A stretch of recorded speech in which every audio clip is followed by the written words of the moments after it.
Ah, voilà, Amine, l'histoire, c'est simple. Il était parti avec mon cousin et il avait acheté un t-shirt Fuck School. C'est vrai. Et mon père, il a dit, mais qu'est-ce que t'as fait? Il l'a déchiré. Mais ça, en vrai, franchement, enfin, Sans faire l'apologie. sans faire Mais l'apologie de ça. il y a des choses qui sont obsolètes. C'est ça que tu veux En dire? fait, il y a des choses qui sont obsolètes. On ne te donne pas nécessairement la raison pour laquelle tu vas apprendre ça. Et c'est des choses débiles. Par exemple,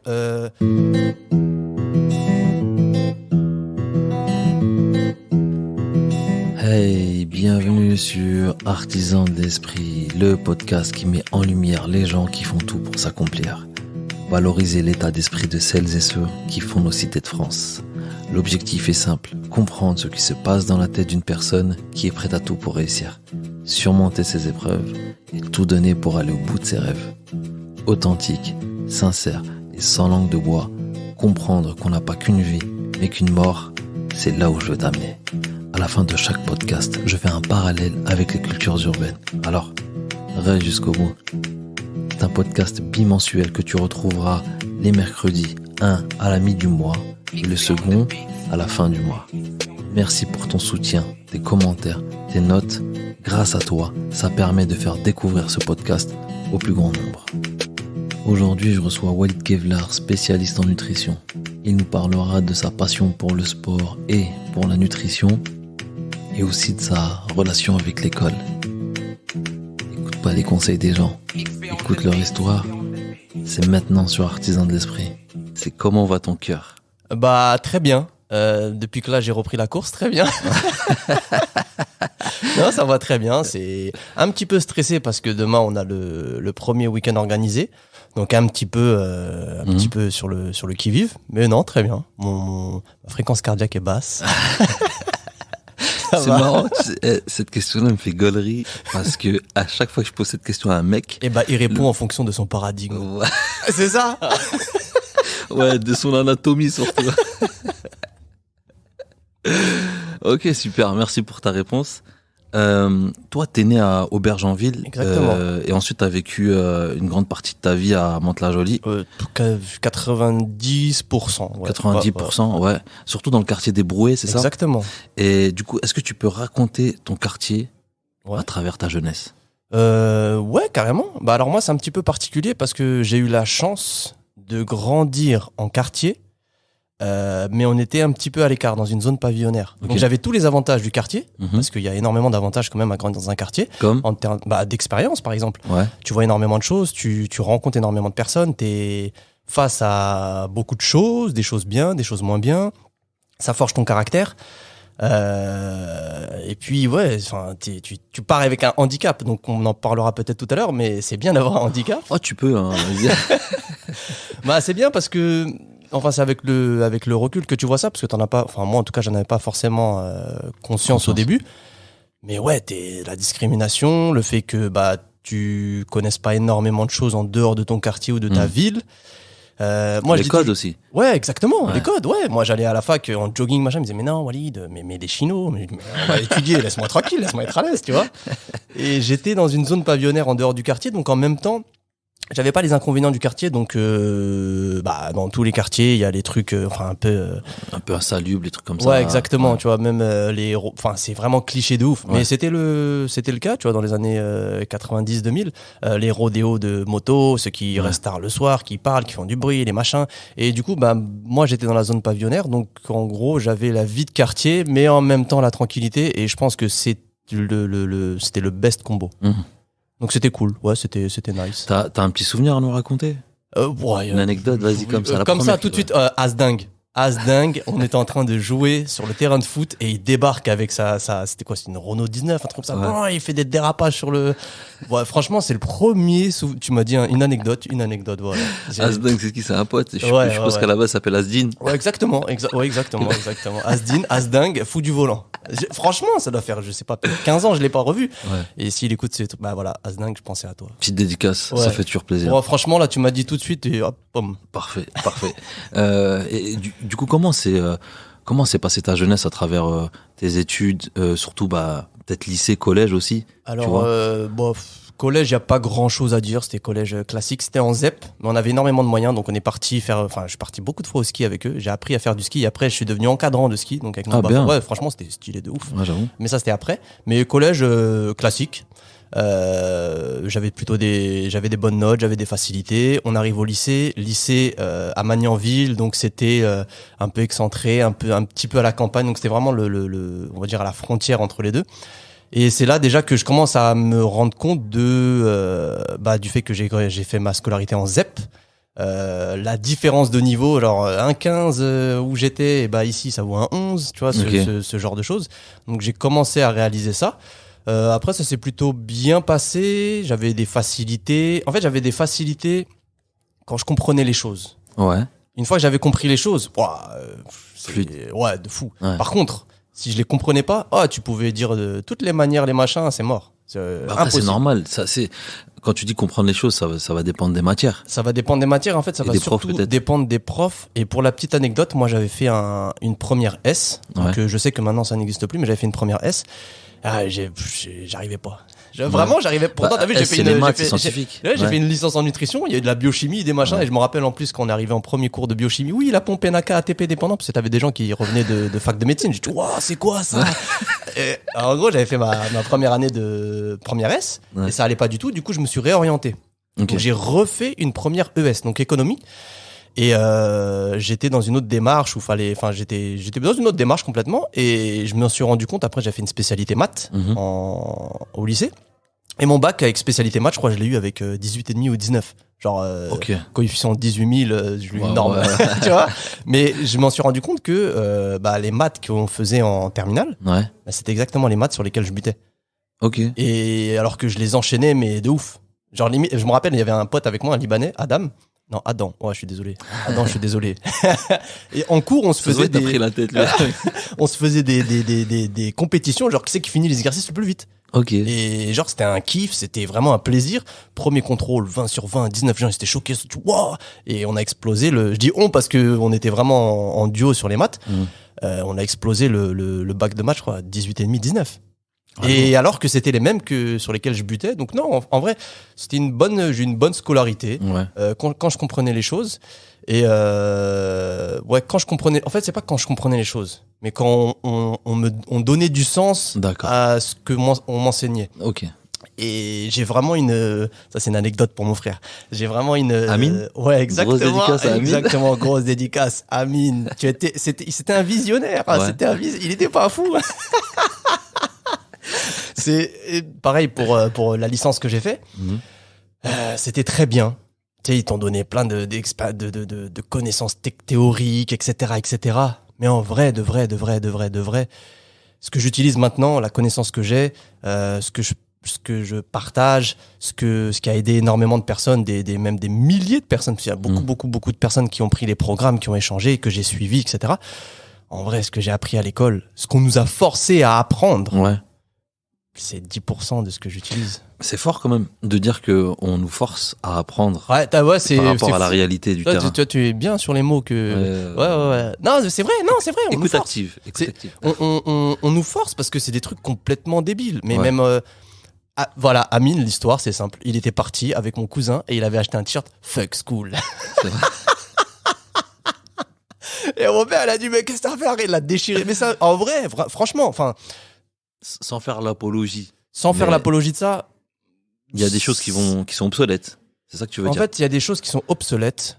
On ne te donne pas nécessairement la raison pour laquelle tu vas apprendre ça. Et c'est des choses débiles. Par exemple, quelle chose débile on m'a forcé à apprendre, alors que ça sert strictement à rien du tout, toutes les valeurs des micronutriments des aliments. Combien de calcium dans 100 millilitres de lait? Combien de calcium dans 125 grammes de yaourt? Combien de calcium? Mais j'en ai rien à faire. T'as une machine. Tu vas faire un suivi même avec une personne. Tu rentres ça dans un tableau Excel. T'as pas besoin de les apprendre. Là, on sent la révolte, tu vois. Mais c'est pour ça. Là, je suis en train de bosser sur une formation pour tout public professionnel. Et il y aura deux niveaux. Et ce que j'ai envie de proposer aux personnes, c'est déjà, ça, on n'en a pas besoin. Si tu veux, tiens, je te fais la calculatrice. C'est comme si on te dit combien fait la racine carrée de 30. On s'en fiche, t'as la calculatrice. Alors, sans spoil aussi, parce que là, on commence à gruger les étapes. Ok, super. Pour la scolarité, en tout cas. Mais en tout cas, c'est ça. La scolarité, je m'en suis rendu compte aujourd'hui. Ouais. que c'est très dur de dire ça, hein. Mais en même temps, c'était aussi le contexte, parce que j'habitais à Mantes, j'avais des cours de cuisine à Créteil à 8h du matin. 8h du matin, je prenais le train à 6h14. À 6h14, le train, il part. Il y avait que les travailleurs. Et en gros, tu sais, enfin, ça m'a un peu dégoûté. Mais je suis très content d'avoir fait ça quand même. Mais avec le recul que j'ai détesté l'école, mais j'adore apprendre. C'est deux choses totalement différentes. Ouais. Après, attention. En réalité, l'école, elle teste pas l'apprentissage. Non. Elle teste la mémorisation. Ouais, c'est ça, Donc, c'est complètement. deux choses totalement différentes. Et aussi. c'est aujourd'hui, j'ai, on va dire, le recul, j'ai l'intelligence de pouvoir faire un peu ce feedback, tu vois, de me dire, ok, où est-ce que j'en suis aujourd'hui? Et je me suis rendu compte de ça. J'adore lire. C'est dommage qu'on nous apprenne pas ça, qu'on nous apprenne pas à apprendre. Ouais. C'est un truc tout bête, mais moi, maintenant, je me rends compte que je kiffe lire. Je kiffe apprendre. Des trucs, tu sais, c'est... par exemple, j'ai refait des travaux chez moi. Bah, j'ai kiffé me renseigner sur comment faire de l'enduit, comment... c'est des trucs tout bêtes, hein. Il faut de la pédagogie, en réalité. Mais c'est très technique et je me dis, j'aime bien parce que c'est une science. Et malheureusement, on valorise pas l'apprentissage quand t'es devant, je dis dans le supérieur ou ailleurs, mais quand t'es au premier rang, c'est un intello. Alors que non, on devrait se battre pour être au premier rang. Ouais, c'est vrai.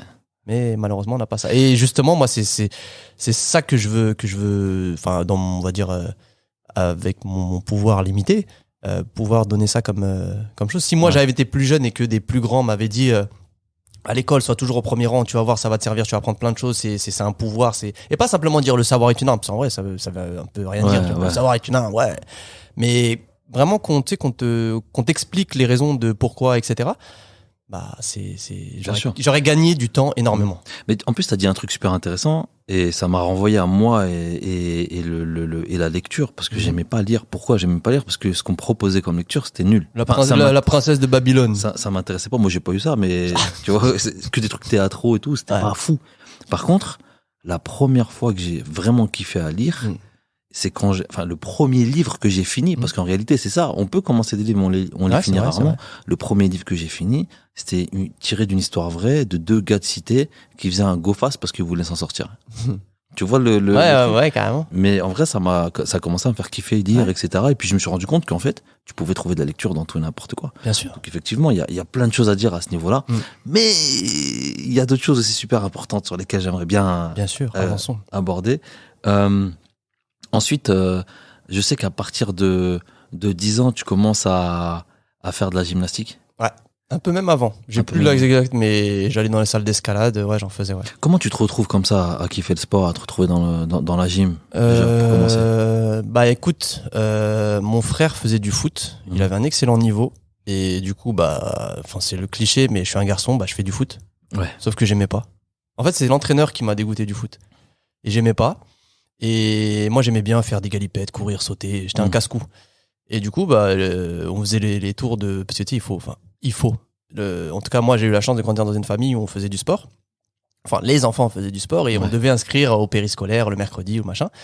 Et ma mère, elle m'a dit, qu'est-ce que tu veux faire? Et on faisait le tour de toutes les associations, des clubs sportifs.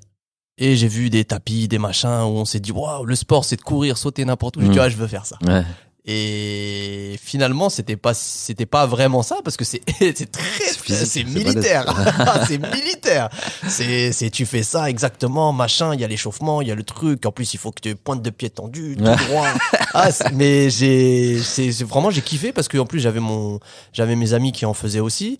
Et à la fin, on avait toujours un temps libre où on pouvait sauter comme on voulait. Enfin, c'est bien ça. Franchement, c'était de la discipline. J'ai envie de dire pas la connaissance, mais la maîtrise de ton corps, parce qu'au final, tu fais des ATR. Les ATR, c'est appui tendu renversé. Donc, tu sais, les poiriers, les saltos, les machins, faut être jambes tendues. Ouais, exactement. Et tu sais, c'est vraiment, je me rappelle même quand tu salues, là, je suis en train de te mimer, mais les gens, ils verront pas. Tu sais, t'es tout droit, tu lèves la main comme ça, tac, après tu reviens. C'était une discipline et j'ai kiffé. Franchement, c'est le sport qui m'a fait prendre le plus de plaisir. Et je pense qu'il m'a appris énormément parce que pareil, quand tu allais en compétition, tu devais faire ta chorégraphie, donc tu devais faire en fonction de tes agrès, et c'est toi qui rentrais tes figures. Et en fonction de la difficulté des figures, tu avais une note. En fonction de l'exécution, t'avais une note. En fonction de la cohérence de tout ça, Ouais. t'avais une note de ta prestation. Et c'est pas forcément les figures les plus dures que tu réalisais qui ramenaient le plus de points. Parce que tu peux faire une figure difficile, mais tu fais du yaourt. T'as pas de flow, quoi. C'est nul. Ouais, ouais. Faut dire, Exactement. un chien, quoi. Et du coup, en fait, c'était le top parce que c'est nous-mêmes. Et puis après, on allait en compétition. Et enfin, ouais, franchement, c'était top. La gym, c'était vraiment bien. Ok, donc si je comprends bien, c'est la première fois que tu comprends l'importance, que t'intègres l'importance de la discipline et de la rigueur, parce que c'est très millimétré, Ouais. comme t'as dit, c'est militaire. Ouais. Et ensuite, t'enchaînes avec le bodybuilding. Ouais, c'est un bien grand mot. C'est un Ah ouais. bien grand mot. Ouais, bah, alors t'es là, Le bodybuilding.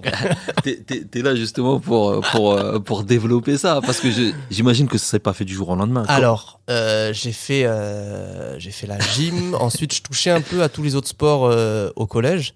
Donc, handball. D'ailleurs, on dit handball, on dit pas handball. Ouais, c'est handball, allemand. c'est allemand. Oui, Donc, oui, c'est oui. pas handball. Handball, j'ai fait du volleyball aussi. J'avais bien aimé le volleyball. Il met des coups de pression depuis tout à l'heure.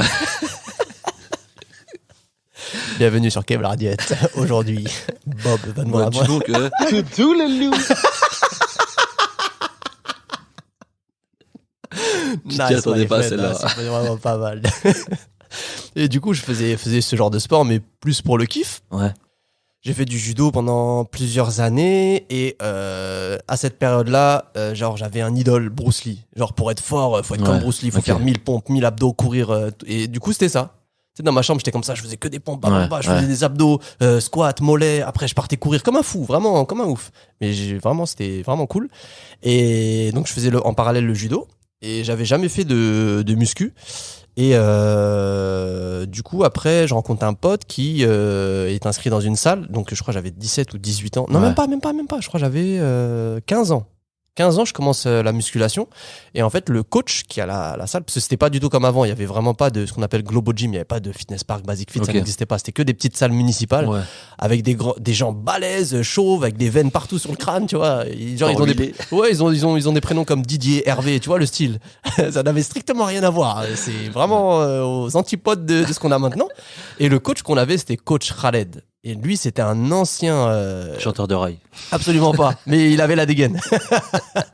Et lui, c'était un ancien. Bah, c'est simple. C'était le partenaire d'entraînement de Serge Nubré. Et Serge Nubré, c'était à l'ancienne un compétiteur de Mister Olympia à l'époque d'Arnold Schwarzenegger. Mais ça, c'est vraiment l'ancienne génération.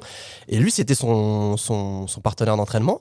Et il avait la salle. Et c'est lui qui nous coachait, mais qui après nous faisait faire de la compétition de force. En vrai, ça n'avait rien à voir avec le bodybuilding. C'était vraiment que de la force. C'était les entraînements à l'ancienne. C'était des entraînements très longs de 3 heures. C'était vraiment, tu vois, Schwarzenegger quand il s'entraîne pieds nus. Ouais. Franchement, c'était pareil. Ok. On avait 15 ans. Il dit, allez, vous allez faire compète. Et lui, c'est un juge international de body. Ça veut dire que dans les compétitions de Colmar, dans les compétitions internationales, il est juge. Ok. C'est vraiment, tu sais, c'est pas genre un gars qui s'est improvisé comme ça. C'était vraiment un niveau de ouf. Et il nous a vraiment initié au mouvement de base, au mouvement de polyarticulaire, aux entraînements. Mais après, c'était vraiment les entraînements l'ex-URSS. Ok. Tu vois, c'était ça.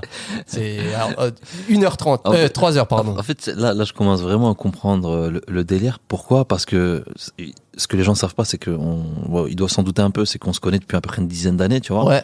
Même plus. J'avais 15 ans. Tu vois, donc 2009, 2010. Ouais, j'étais en. Ouais, non, C'est pas ça. 15 ans. J'avais 16 ans. Ouais, Tu 10 vois. ans, une Bah, dizaine c'est ça, d'années. au moment où t'as ouais. commencé. Ouais. Et en fait, il y a un moment où je m'en souviens, on devait rejoindre. Enfin, il y avait un anniversaire, je sais plus où, dans le 93. Ben, c'était la compétition. Voilà. Exactement. Vous êtes Ouais. partis à pied. Ouais. Oh là Vous là. avez Mais ouais, c'est vrai. J'ai raconté ça à ma femme. Elle m'a dit, mais vous êtes fous. Alors, Oh. juste pour resituer le contexte, vous avez traversé toute l'île de France à Alors, pied. en gros. Non, c'est même pas l'île de France. C'était même pas en île de France. Mais non, en fait, on avait une compétition. Ouais. La compétition, elle se déroulait en 2 jours. Et c'était justement avec coach Khaled. Ok. On va l'appeler coach K. Vas-y. Deux jours. Donc, on a fait la première journée. Je crois que c'était compétition de force. T'as 3 mouvements. C'était développé couché, squat et soulevé de terre. Et je crois la première journée, on avait fait. C'était à Crèvecoeur-le-Grand, à côté de la ville de José Bové. Je sais plus je sais plus c'est quelle ville. Mais Crèvecoeur-le-Grand, je sais plus à combien exactement de kilomètres. Et on fait la première journée. Le soir, on va à l'hôtel. Et avec mon pote, on voit que il dit ouais, il y a un anniversaire et tout, machin. Ça te dirait qu'on y aille? Je dis ouais, mais demain. Il m'a dit t'inquiète pas, demain on est rentré et tout. J'étais chaud, oui oui.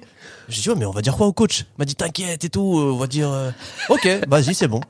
Du coup, on va voir coach K qui était dans la chambre à côté. On a dit ouais, on va voir des amis, machin. Ok, d'accord, vous rentrez pas. Non, non, t'inquiète et tout, on nous attend pas. On va manger et tout. Ok. Et on part, sac à dos.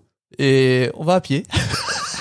Franchement, je sais pas, c'était peut-être à 200 km, un truc comme ça. Mais oui. Et on va à pied, on va au péage le plus proche, on fait du stop, machin, tac, et on est venu jusqu'à Paris à pied. C'est Ouais. un délire. Et le soir, on est rentré comment? Parce qu'il y avait notre autre ami qui était sur place. Et après, on est rentré en voiture. Ouais, vous a déposé. Ah ouais, non, mais je m'en souviens encore. de ça. Et le soir, après, ils nous dit, je me suis inquiété et tout, où est-ce que vous étiez? C'était... Et en plus, vous l'aviez gagné, je crois, la compète. Ouais. Vous aviez une médaille, hein. Ouais, j'ai je m'en gagné. souviens. Ouais. C'est un truc de Moi, j'avais ouf. gagné dans ma catégorie. Je crois que c'était junior. Et ouais. Donc la morale, c'est que si vous voulez gagner des compétitions, faites des dingueries comme ça. Mais ouais, c'est vrai, j'avais oublié que c'était avec vous l'anniversaire. C'est un truc de J'avais ouf, hein, oublié. ça remonte tellement. Ouais. Enfin, j'ai une autre question pour toi. Je sais qu'à la base, tu voulais travailler avec ton père dans Ouais. le commerce international. Ouais, exactement. Et finalement, tu t'es orienté vers le sport. Mm. Comment cette prise de décision s'est faite? Bah, en vrai, je voulais travailler avec mon père dans le commerce, etc. C'était plus, j'ai envie de dire plus pour faire plaisir aux parents. Ok. Je dire, je vais faire des bonnes études. Je vais Donc faire c'est une pas école par de- vocation. En réalité. En vrai, non. Et tu sais, j'étais en train de regarder aussi, j'avais fait les papiers parce que nous, on avait un partenariat pour pouvoir avoir des places privilégiées à Menton, Ok. Sciences Po Menton. Je dis, ouais, ça va être bien. Tu sais, vraiment, j'avais fait les démarches et tout. Et je me suis posé. En fait, je pense que c'est à ce moment-là, parce qu'à ce moment-là, j'ai commencé à découvrir, j'avais peut-être 17 ans, 18 ans, les livres de développement personnel. Ok. Et c'est à ce moment-là que, genre, vraiment, je me suis posé. C'était quoi le livre qui t'a marqué? Les 4 accords Toltec. Ah, c'est intéressant. Ouais, je crois que j'avais 17-18 ans quand je l'ai lu. C'est très profond en termes de spiritualité. Ouais, Ça. ouais. Et bah déjà, je pense que j'ai toujours eu cette. Je suis très extraverti, Mhm. mais je kiffe rester tout seul. Ouais, Je kiffe rester tout seul. Je kiffe. Je veux pas dire genre me poser des questions sur moi-même, mais j'aime bien l'introversion. Ouais, Tu vois. ok. Et ce genre de livre-là, ça a vraiment été l'introduction. Et je me suis posé la question de après. Ouais, mais est-ce que c'est vraiment ce que j'aime? Est-ce que c'est vraiment ce que je veux faire? Moi, ce que j'aime le plus, c'est le sport. C'est tout ce qui tourne autour. Donc, va falloir prendre une décision. Et après, j'ai trouvé une formation justement qui alliait les deux. Donc, en même temps le sport, mais en même Ouais. temps, tu fais travailler tes méninges. Donc, c'est un petit peu plus, on va dire, pas, je vais pas dire normal, mais ça rentre plus dans les cases. Ok. Tu vois, de critères de société. Enfin, Très bien. auquel je ne crois pas du tout. Ok. Voilà, c'est clair. Mais tu t'adaptes. Ouais. Mais ça, c'était à l'époque D'accord. où je me disais, on va débuter ça. Et je me rappelle que à l'époque, c'était APB, post-bac. Admission post-bac. Ouais, exactement. Et j'avais rien rempli parce que mon école, c'était une école privée, elle n'était pas sur APB. Et je me rappelle depuis la terminale, je disais aux gens, je veux faire de la diététique, je veux faire de la nutrition et je veux travailler dans le sport. Et je le disais à qui veut l'entendre. Ok. Vraiment. Et puis je me rappelle même que c'était en cours de philo. Après, justement, le prof, il avait demandé qu'est-ce que vous voulez faire, machin. Les gens, ils disaient. J'ai dit, moi, je veux faire ça. Ah ouais, c'est bien et tout, machin. Et j'ai pas lâché 10 piges, 10 ans après, nous en sommes là où nous en sommes, my friend. Magnifique. Du coup, tu intègres cette formation en nutrition et t'effectues un stage dans une structure de référence internationale en termes de performance sportive, dont on taira le nom. Oui. Tu apprends beaucoup de choses. Ouais, de ouf. Tu kiffes à mort, mais ça finit pas comme tu le souhaites. Ouais. Comment tu vis le truc et est-ce que c'est ta plus grosse claque? Est-ce que déjà, si tu veux resituer le contexte aussi? Alors, c'était en dernière année de la licence. Et donc j'intègre, franchement, c'était le Saint Graal. Genre, waouh! Et ça se passe pas forcément comme prévu. Parce que pour te situer un peu le contexte, c'est un truc c'est une structure où c'est vraiment régi par les lois du travail, de machin, le supérieur, le truc. Et moi, je suis parti dans une optique complètement différente. Moi, j'avais 21 ans. Je suis venu avec ma personnalité. Ouais. Des étoiles dans les yeux, il faut ramener des médailles à la France. C'était vraiment ça, tu Ok. vois, il faut ramener des médailles à la France. Comment on fait? Qui on va aider? Allez, Ok, ouais, ok, c'est parti. ok. Tu vois, vraiment une très très bonne volonté. Et j'ai envie de dire un peu beaucoup candide. Tu vois, tout est au mieux dans le meilleur des mondes. Et en fait, c'était pas du tout ça. Et je me suis heurté à la hiérarchie. Que maintenant, avec le recul, je me dis, bah, c'est évident, t'aurais pas dû être comme ça. Mais c'est un truc où je me disais, écoutez, il y a la science et c'est tout. Si la science, elle dit A, mais que le directeur, il dit B, bah, monsieur le directeur, vous avez tort, c'est la science qui a raison. Alors que ça se fait pas. Ouais. Mais j'avais pas ces codes. Et du coup, c'est ce qui s'est passé une fois, deux fois, trois fois. Et même dans mon comportement aussi. Et j'étais très ouvert. Ok. Donc eux qui devaient voir certains entraîneurs, devaient planifier sur leur agenda, est-ce que machin, qui va aller les voir? Bah moi j'allais sur le tatami. C'était vraiment très naturel parce que c'était une envie de les rencontrer. Et bah je vais sur le tatami, on avait le droit d'assister aux entraînements, donc je me pose sur le tatami. Et, je sais pas, c'est tout naturel. C'est pas calculé, tu vas parce que tu vis le truc, quoi. T'es passionné. C'est comme un gamin, un gamin à Disneyland. Et je me dis, il vient me parler. C'est lui qui vient. Salut, machin. Ah ouais, bah je suis un tel de tel département, machin, nanana. Notre mission c'est ça et tout. Ah ouais, c'est top et tout. Et puis toi, en même temps, moi j'avais mon comment ça s'appelle, mon background, de sportif. Ouais. Donc c'est même pas moi le spécialiste de la nutrition qui va parler à un entraîneur. C'est juste deux passionnés qui parlent. Ouais. Et bah ça plaisait pas. Ok. Ça plaisait pas parce que en vrai avec le recul je comprends, mais je ne cautionne pas. Mais je comprends peut-être qu'ils se sont sentis inquiétés en disant mais Il crame les étapes. ouais, il a les dents un peu trop longues, Ouais. ou il est calculateur, ou il est machin. Et finalement ça a fait des étincelles. Et même moi aussi, il y avait un projet d'intégrer. C'était à l'époque des Jeux Olympiques à Rio. Et je dis ouais, bah moi j'aimerais bien intégrer une équipe pour préparer et accompagner à Rio aux Jeux Olympiques un ou une athlète. Ah mais nous on n'a jamais fait ça, c'est pas toi qui vas faire. Tu nous racontes. Bah, tu ferais mieux de faire quelque chose de plus petit. Je me suis dit waouh. Et c'est vraiment là où, franchement, ça m'a fait du mal sur le moment. Parce que c'était je sais pas, c'est comme si il y a un gamin qui a des rêves, vraiment là tu pouvais pas être plus haut en termes de prestige, d'institut. Et on me dit non Walid, ce que tu fais reste à ta place, en plus le pire, ils faisaient des protocoles pourris, nazes, c'était faux. Genre des trucs qui n'ont ni queue ni tête. Tu dis ça à quelqu'un aujourd'hui, il va te dire mais Qu'est-ce que t'appelles protocole? par exemple, ils proposaient des phases de charge de créatine à des sportifs d'endurance. Ah, c'est des trucs comme ça, d'accord. Alors qu'il y avait énormément d'autres choses à faire. Ok. C'était n'importe quoi. Au self, ils vendaient. Ils mettaient que des frites tous les jours. Je dis, travaille sur ça déjà, peut-être. Ouais. Tu vois, à quel point c'est gros. Et en fait, il y avait énormément de Il choses. n'y a pas de cohérence. Il n'y avait pas de cohérence. Et il y avait un certain, je sais pas comment dire ça, mais mépris. D'accord. De dire, toi, t'es stagiaire, tu sais pas beaucoup. Nous, on est en place, c'est nous qui savons. Et pareil, on assistait à des colloques. C'est à plusieurs chercheurs qui viennent. En gros, c'est un groupe de discussion. Ils font des présentations. Je me rappelle, ils faisaient des fautes, mais monumentales. Le lactose, c'est une très grosse protéine. Mais le lactose, c'est un glucide, c'est pas une protéine. Et tu vois, des trucs. Là, on est dans le technique. Tout le monde ne comprendra pas, mais. Mais c'est fou, tu vois. Ouais. Et après, par exemple, quand il parlait de théories sur comment faire pour améliorer le sommeil pour les sportifs qui sont en décalage horaire, quand ils vont, parce qu'il y avait les championnats du monde à Bakou. Okay. Et du coup, comment faire, etc. Moi, je proposais aussi des techniques avec anti-lumière bleue, le machin, le sommeil, et pourquoi pas mettre un petit peu de mélatonine. Non, machin, blablabla. Enfin, donc, en gros, si je comprends bien, il y a eu, si je peux dire, t'as eu des bâtons dans les roues. Ça s'est pas passé comme tu le voulais. Et en fait, à la fin, qu'est-ce qui se passe?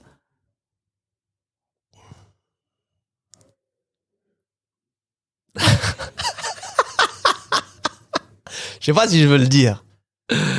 En tout cas, tu fais plus partie de l'aventure. Ah, ça, on va le mettre, ça? Bah, je te pose la question. Ouais. L'aventure se finit. Ouais. L'aventure se finit, tout simplement. L'aventure, en fait, non. l'aventure se finit. Ça me dégoûte un peu des structures. Et je prends une décision. Et je pense que ça a été la meilleure chose qui me soit arrivée. Ça me dégoûte des structures et je dis, vous savez quoi? Moi, je vais faire moi-même. Genre, je sais ce que je vaux. Je vais marcher moi-même je vais créer mon propre chemin. Je vais le faire moi-même. Et à ce moment précis, un dimanche matin, Ouais. tu sors de chez toi. Ouais, exactement. Et oui, continue, oui. Tu sors de chez toi, tu vas te promener, je crois, en forêt ou dans une base de loisirs, un truc comme ça. Il y a Exactement. il y a encore de la brume. Ouais. Et tu te fais une vidéo. Ouais. Elle est sur Facebook, la vidéo, tu la balances et tu dis. Je des crois, trucs, elle est encore Je dessus. suis Ouais. sûr, on peut la retrouver. Ouais. J'ai préféré pas refaire les recherches par rapport à ce niveau, mais tu dis que voilà, en gros, t'es piqué, qu'il y a plein de gens qui t'ont sous-estimé, que les gens vont Ouais. voir, etc. Ouais, exactement. Ça a été vraiment à chaud. Et en vrai, j'ai fait cette vidéo-là et j'avais mis sur Facebook, mais je devais avoir genre 300 amis, tu vois. Ouais, bah, logique. Mais ça m'a, je sais pas comment dire. C'est pas vraiment ça m'a piqué, mais j'avais plutôt T'avais un goût amer quand même. plutôt une un esprit revanchard. Hmm. C'est pas quelque chose, je sais pas comment te dire, mais c'est quelque chose qui m'a donné énormément confiance en moi, énormément de force, où je me suis dit, tu sais quoi, c'est moi qui vais, moi, dans ma tête, je me suis dit, on va se rencontrer, l'équipe de la structure et moi, genre les deux staffs, et on va se rencontrer sur les tatamis. Et moi, je m'occuperai de l'équipe. Et j'étais dans ma tête, c'était comme ça. Ta vision un peu du truc. Et je me suis dit, tu vas voir. Et puis d'ailleurs, c'était mon mot. Après, c'était très, comment dire, très fort. Je dis, la référence en nutrition, ok, voilà, genre, tu sais, j'étais vraiment, je sais pas comment dire, mais il n'y a pas de mauvais, genre, je voulais pas dire, toi, t'es nul mais pour moi, genre, je suis le meilleur. Okay. Vraiment, c'était ça, mais vraiment en comment dire, de la plus humilité, de la comme plus Cristiano, il sait qu'il est fort, comme Mohamed Ali quand il disait il était fort. Ouais, exactement. Et vraiment, tu sais, si quelqu'un en face fait quelque chose comme moi, ben s'il fait quelque chose de bien, et je vais le féliciter, je vais même s'il y a des conseils à lui demander, tu sais, c'est dans cette démarche là, mais dans ma tête, je me disais je suis capable de tout. Genre, je peux le faire à partir du moment où je travaille sur ce que je fais. Je peux le faire, je peux l'atteindre. J'ai confiance en moi.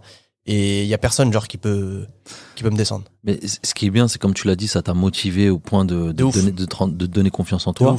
Et justement, pendant tout ce process-là, t'as accompagné des sportifs de haut niveau, comme, je vais citer 2-3 noms, comme Cheikh Congo, qui est un combattant pro de MMA, Sarah Kadour, qui est une combattante pro de boxe style, Simon Beaucousin, qui est dédicace à Simon. Dédicace à Simon, qui est trailer professionnel. Isaki Kato, un japonais, il était au Japon, je le suivais. Il fait du MMA aussi. Ouais. Donc voilà, et t'as voyagé, t'as fait plein de trucs. Est-ce que tu te définis comme quelqu'un de culotté? Parce que est-ce que c'est ça qui t'a poussé à devenir encore plus, ou devenir tout simplement quelqu'un de culotté? Alors, avant, je me serais j'aurais dit que je suis quelqu'un de culotté. J'aurais dit. Parce qu'il faut du culot pour faire ça. Mais maintenant, je sais pas comment dire, mais je suis dans une toute autre démarche. Et je me dis, en fait, c'est pas du culot. Si tu veux quelque chose, faut le faire. Ouais. C'est tout. Même si il y a personne qui va rien te donner. Même si c'est à toi, il faut aller le chercher. Ouais. Donc c'est pas du culot, c'est juste il y a personne qui va te donner ton pain, il y a personne. Walid, ça va? Ouais, écoute, j'ai un plan, Cristiano Ronaldo, il veut une diète. Tiens. Ça n'existe pas. Bien sûr. Et donc à l'époque, j'aurais dit c'est du culot. Mais maintenant que j'ai vraiment une vision différente, j'ai vraiment une vision je vais même pas dire t'as pris de la maturité. Ouais, en français le terme il fonctionne pas, mais en anglais il fonctionne, mais entrepreneurial. Okay. Tu sais, je me vois pas comme en français, c'est pour ça que je dis que ça colle pas trop, parce qu'on dit on pense à un entrepreneur, on pense à quelqu'un qui a sa petite micro-entreprise. Mais je me vois vraiment comme je veux pas dire une firme, mais je pense comme ça maintenant. Okay. Tu vois, le projet de Kevlar Diet pour 2022, c'est de pouvoir employer des personnes. Lourd. Tu vois, c'est de pouvoir. Et quand je dis employer, c'est pas toi, tu vas faire ça. Non, c'est pouvoir agrandir le réseau. Ouais, bien sûr. Mais Et, c'est ça. et de proposer des nouvelles choses. Par exemple, de proposer des nouveaux coachings, de proposer des nouveaux accompagnements, de proposer des nouvelles solutions, de proposer. Ça, c'est un truc que j'aimerais bien mettre en place. Mais moi, personnellement, je peux pas le faire. Mais il faut que je trouve des personnes et que je m'associe avec ce genre de personnes. Mais de mettre en place une plateforme. Donc, tu as une question, tu tac, bam, direct. Mais ça, c'est physiquement impossible. Je peux pas, moi, on peut pas me greffer un téléphone à la main et tac. Tu dors plus sinon. Bah non, mais c'est impossible. Tu t'avances pas. Ouais. Tu peux pas. Et donc tu dois déléguer. Et en vrai, c'est pas question d'être culotté ou pas culotté. C'est tout simplement si t'es dans ton coin et que t'oses pas faire ce que tu veux faire, bah, il se passera rien. Bien sûr. Il y a personne qui va te dire allez, tiens, aujourd'hui on va prendre rendez-vous avec un tel. Ouais. Allez, aujourd'hui, non. Je me serais qualifié de culotté avant, mais aujourd'hui non, c'est la base. C'est en fait, ça va être des personnes qui vont peut-être être jalouses de toi, ou peut-être ne pas pouvoir faire ce que toi tu fais, Ouais. ou peut-être ne pas vouloir ton bien, qui vont te dire non, t'en fais un peu trop, tu devrais pas, reste dans la moyenne, ou qu'est-ce qu'on va dire de toi. Peut-être c'est ce genre de personnes là, mais quand tu veux quelque chose, surtout quand t'as la bonne intention. Fonce. Ouais. Fonce. Il y a une chose que je dis souvent aussi, c'est que tu peux pas savoir ce qui t'attend tant que t'as pas fait le premier pas, tant que tu t'es pas lancé. Donc vas-y, de ouf. Totalement d'accord. Est-ce que tu peux dire maintenant, bon, on a compris que tu étais nutritionniste, que tu accompagnais des professionnels, mais pas que, des particuliers aussi, des gens comme moi, que tu as accompagnés. Et d'ailleurs, c'était un plaisir de te recevoir au cabinet. C'est un plaisir partagé, vraiment. Et aujourd'hui, le projet, il évolue. Donc, tu es un entrepreneur parce que tu entreprends ta vie, notamment professionnelle. Ouais. Tu peux nous raconter un petit peu ? Alors, la première vision de Kevlar Diet, c'était vraiment parce que j'avais cet esprit revanchard, tu vois. C'est maintenant qu'on a parlé de ce qui s'était passé avant, on comprend un petit peu la démarche dans laquelle j'étais. C'était d'accompagner des sportifs de haut niveau, et c'est ce que j'ai fait. Des sportifs qui passent à la télé. J'ai été à Bangkok, on est passé à la télé, c'est moi qui étais sur le truc, enfin c'est un truc de fou. Donc ça, c'était vraiment avec les sportifs de haut niveau, et ça a été un plaisir. J'ai été spécialisé dans les sports de combat, et de la période de 2015 à 2018 à peu près, 90% des combattants MMA français, ils étaient avec moi. 90% des gens qui suivaient une diète, avant ça n'existait pas, les gens ils faisaient pas de diète, à la rigueur ils avaient un coach mais ils avaient pas de diète. Et je te sors il y a des noms de tout le monde, 90%. Et après ça s'est démocratisé, mais c'était vraiment ça moi c'est ce que je voulais faire. Je voulais accompagner, et des fois tu sais même je perdais de l'argent, le gars il me donne rendez-vous là, j'y vais, en plus c'était gratuit, juste tu me fais de la pub, tu sais, c'était vraiment le truc du pro bono, tu vois. Mais c'était un kiff, et donc j'ai fait ça au tout début. Je me suis lancé à fond dedans.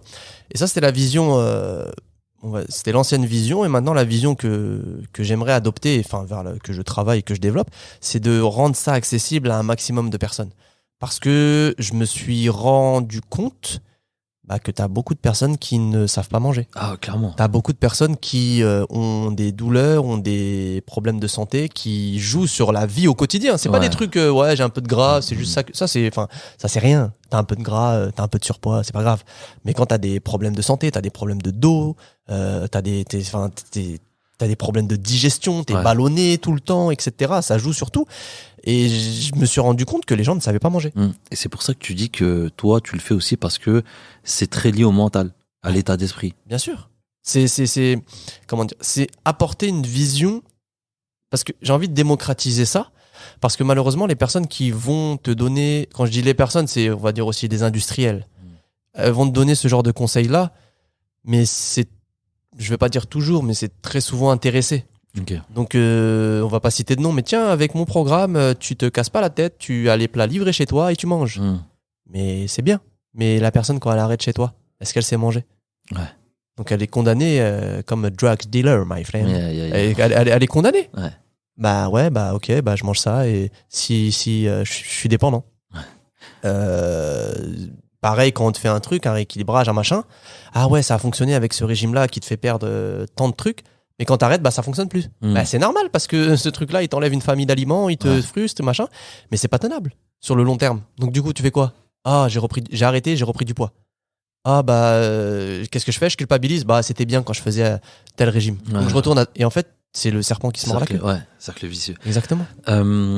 Alors, Kevlar Jet, pourquoi? Ça veut dire quoi? Oh, ça c'est une longue histoire. Ah ouais, alors la version courte parce qu'on arrive à la fin. Ah ouais, déjà? Ah oui, Oh, ça on a passe beaucoup trop vite. Alors, Kevlar Diet, c'est simple. Kevlar, c'est mon surnom depuis de très longues années. Et j'ai voulu éviter un peu le selfish, de dire comme si je disais Walid Diet, Kevlar Diet, vraiment que à moi. Et en fait, le mot Kevlar, il prend en compte beaucoup de choses. Ça a été mon surnom parce qu'il prend en compte beaucoup de choses et c'est cette vision-là que je voulais aussi partager. Déjà, c'était en rapport avec ce textile, ce qui a été découvert par Stéphanie je sais jamais dire son prénom, Crowlack, yeah. qui a été découvert par ça. Donc c'est une scientifique, c'était une femme, elle est née je crois en 1920 ou un truc comme ça, 1930, je sais plus exactement. Et scientifique femme à cette époque, c'était un peu rare. Ouais. Et du coup, elle a fait cette découverte vraiment fantastique qui sert maintenant à envoyer des fusées sur la Lune, protéger les pompiers. Enfin, c'est un truc de ouf, le Kevlar. Et j'ai trouvé son parcours inspirant. Pareil pour ce matériau. On dit matériau, on dit pas matériel, on dit ce matériau justement. Petite, qui a des propriétés. C'est même pas de résilience. Résilience, c'est la propriété d'un objet physique à absorber une énergie et à la restituer. C'est une propriété antifragile. Genre c'est quelque chose c'est antifragile, c'est solide, c'est ce qu'il y a de plus solide. Et par rapport à ça, par rapport à aussi ce que moi j'avais vécu, ça me correspondait parfaitement, je me retrouvais complètement dedans. Et donc ça a été aussi pour ça que ça a été mon surnom. Et la deuxième explication aussi à ça, c'est que y avait un Américain qui faisait exactement la même chose que ce que moi je souhaitais faire. Okay. L'accompagnement des sportifs de haut niveau, etc., etc. D'ailleurs, j'avais échangé avec lui, c'était super. Et j'avais un ami qui est coach de MMA et on en discutait souvent, justement quand on allait à la structure en question. Et on parlait justement, il me dit ah ouais, t'as vu ça? Ouais, je dis ouais, c'est super. Il s'appelle Mike Dolce, l'Américain qui fait ça. Donc il a accompagné Cyborg, etc. Pour ceux qui connaissent. Et lui, son truc, c'était Dolce Diet. Je dis, ça sonne bien et tout, machin. Oh, ça peut être pas mal. Et il m'a dit, mais pourquoi tu fais pas Kevlar Diet? Et du coup, il a semé la graine. Je me dis, ça peut être pas mal. Après, j'avais un petit peu de mal parce que je me dis, je voulais pas que ça soit selfish, genre, c'est moi. Et du coup, ça sonnait super bien et j'ai commencé à l'adopter. Moi, je valide. Et du coup, c'est ça l'histoire de Kevlar Diet. Donc, c'est vraiment par rapport à mon histoire, mais aussi à ce que je veux proposer et la vision que j'aimerais partager, c'est que quoi qu'il arrive, et d'ailleurs tu vois même le logo, bon là on l'a pas en bien, il y a énormément de signes cachés dedans, de dire en fait, peu importe ta journée, peu importe si t'es un homme, une femme, t'es grand, gros, petit, maigre, vieux, jeune, t'as un bras en moins, peu importe. À partir du moment où toi tu as les bases, tu peux travailler sur toi-même et que tu sais ce qui est bon pour toi, tout est possible. Ouais. Mais à partir du moment où tu t'adaptes. Parce que comme ils disent, je sais plus c'était quoi la citation, si tu juges un poisson, genre son intelligence. Si tu juges l'intelligence d'un poisson, il faut juste s'adapter. Ouais. T'as des choses qui fonctionnent sur des personnes et t'en as qui ne fonctionnent pas. Et c'est pas parce que la chose elle a pas fonctionné sur toi que c'est toi le problème. C'est peut-être parce que c'est pas adapté tout simplement. Waouh. Non, c'est vrai, c'est aussi simple que ça. Bien et sûr. Je me suis rendu compte que malheureusement t'as beaucoup de personnes qui se frustrent et qui ne profitent pas réellement de leur vie à cause de ça. C'est vrai. Ils se disent peut-être que c'est moi le problème, je comprends pas, ça fonctionne pas. Ouais. Alors qu'il suffit d'un truc, tu sais, d'avoir la bonne méthode. Et la bonne méthode, c'est pas la bonne méthode, c'est la bonne méthode pour toi. Et je me suis rendu compte qu'il y avait énormément de personnes comme ça. Et c'est ça que moi je veux proposer maintenant, c'est pouvoir aider ce genre de personnes. Des choses simples, c'est des choses simples. Ouais. Avec des petits podcasts, des petits conseils, des petites vidéos avec Bob. Ah, Bob. C'est des choses vraiment simples. Ouais.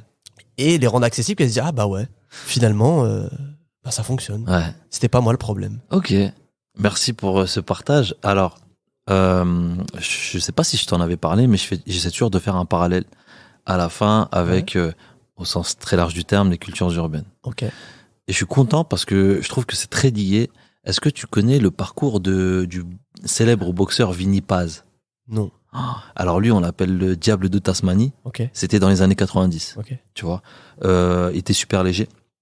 Il était champion.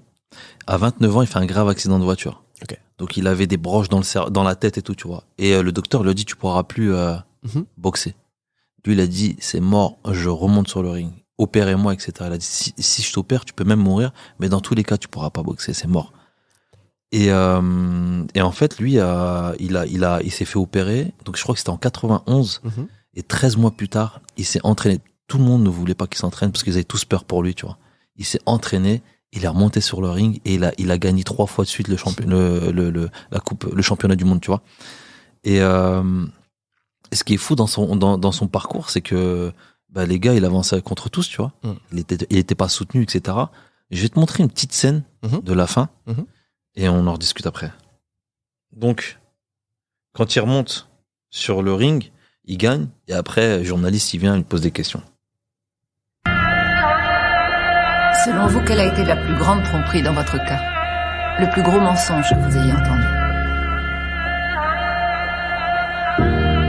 C'est pas si simple. Pourquoi ça? Non, c'est ça le plus gros mensonge que j'ai jamais entendu. C'est pas si simple. Ça, c'est le truc qu'ils vous disent en boucle à tout bout de champ. Et de quoi est-ce qu'il parle? N'importe quoi. De tout, en fait. Ça te décourage à force. Ils te disent, c'est pas si simple, Vinny. Alors, c'est quoi la vérité? Que ça l'est. Le truc dont on t'a dit que c'était infaisable, tu le fais et voilà. Tu te rends compte que c'est si simple.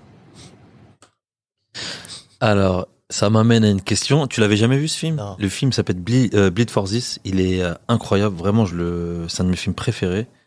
Et une question par rapport à ça. Est-ce que toi, tu as eu dans ton parcours une chose dans laquelle on t'a dit c'est pas si simple, alors qu'au final, ça l'était?